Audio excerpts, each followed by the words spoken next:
호세아 6장은 여호와께 돌아가자라는 호소로 시작을 합니다.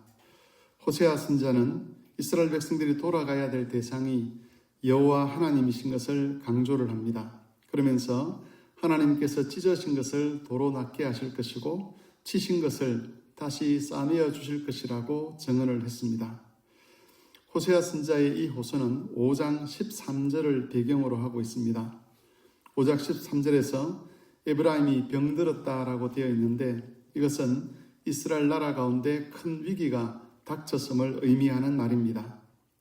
이 위기는 이스라엘의 범죄 때문에 하나님께서 그들에게 보내신 재앙이었습니다.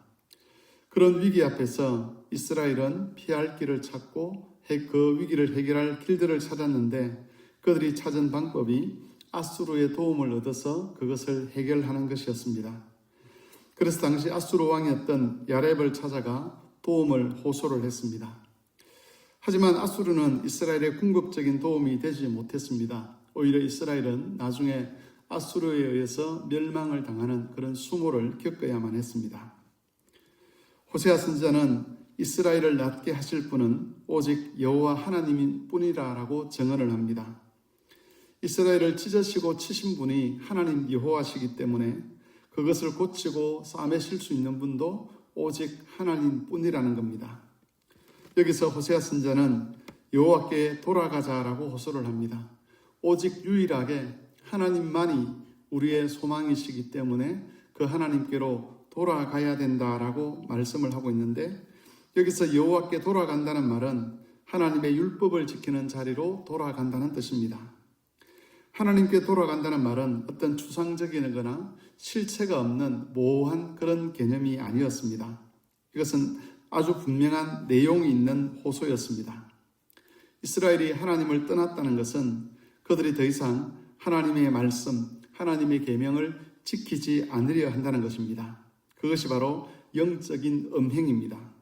따라서 이스라엘은 영적인 음행을 버리고 다시 여호와를 사랑하고 그 율법을 지키는 자리로 돌아가야만 합니다. 이것이 호세아 선지자가 6장에서 호소하는 핵심적인 내용입니다.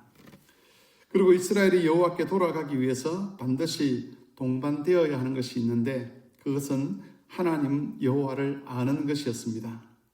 3절에서 호세아 선지자는 여호와를 알되 힘써 알자라고 호소를 합니다.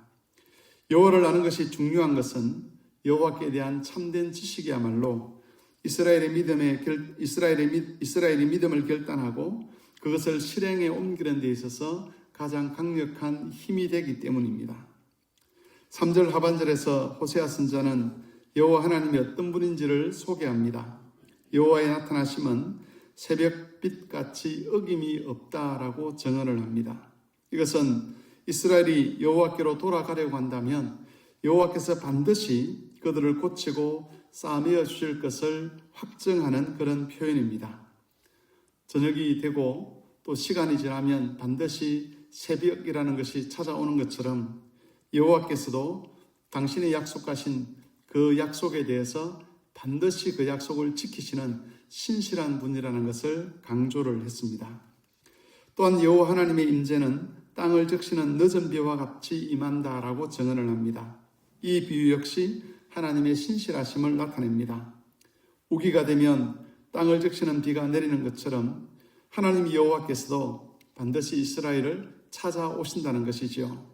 이스라엘이 하나님의 율법을 지키는 자리로 돌아가기만 한다면 하나님 여호와께서 약속하신 그 약속대로 이스라엘을 찾아오셔서 마치 비가 내려서 온 땅을 적시듯 여호와의 은혜가 온 이스라엘을 적시도록 하신다는 것을 강조하고 있습니다.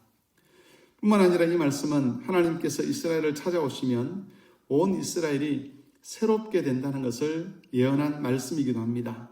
비가 땅을 적시듯이 여호와의 은혜가 온 이스라엘을 충만케 합니다. 그래서 메마른 땅이라 할지라도 찢어진 땅이라 할지라도 하나님으로부터 치심을 당한 땅이라 할지라도 회복이 되고 은혜가 충만하게 되고 고쳐지는 그런 역사가 일어난다는 것입니다. 호세아 선지자는 이스라엘 백성들이 이런 하나님을 바르게 알아야 할 것을 늘 강조를 했습니다. 어쩌면 지금까지 이스라엘이 하나님 여호와를 많이 오해하고 있었을 것입니다. 여호와께서 어떤 분인지를 알았더라면 그들이 하나님을 떠나고 하나님의 율법을 버리는 일은 없었을 겁니다.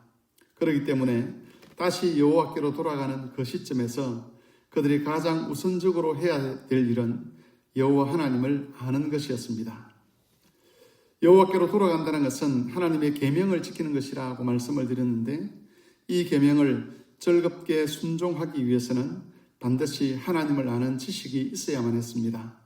그 지식의 근거에서 하나님의 사랑을 깨달아야 하고, 이스라엘도 하나님을 사랑해야만 율법을 즐거워하고 즐겁게 그 율법을 묵상하며 그것을 지켜내는 삶을 살 수가 있는 것입니다.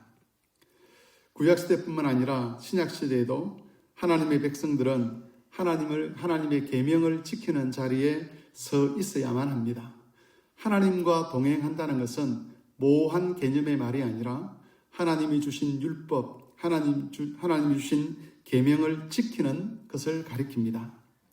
그 일을 위해서 우리도 여호와 하나님을 잘 알아야만 합니다. 하나님의 은혜와 사랑과 그 신실하심을 알아야 우리도 하나님을 사랑할 수 있게 되는 것이고, 그 사랑의 근거에서 계명을 지키는 삶을 복되게 살아갈 수가 있는 것입니다. 그러므로 교회 여러분, 하나님을 알아가는 일에 힘쓰시기 바랍니다. 그리하여 모든 교우들이 하나님을 더 깊이 사랑하고 더 온전하게 주의 계명에 순종할 수 있게 되기를 바랍니다.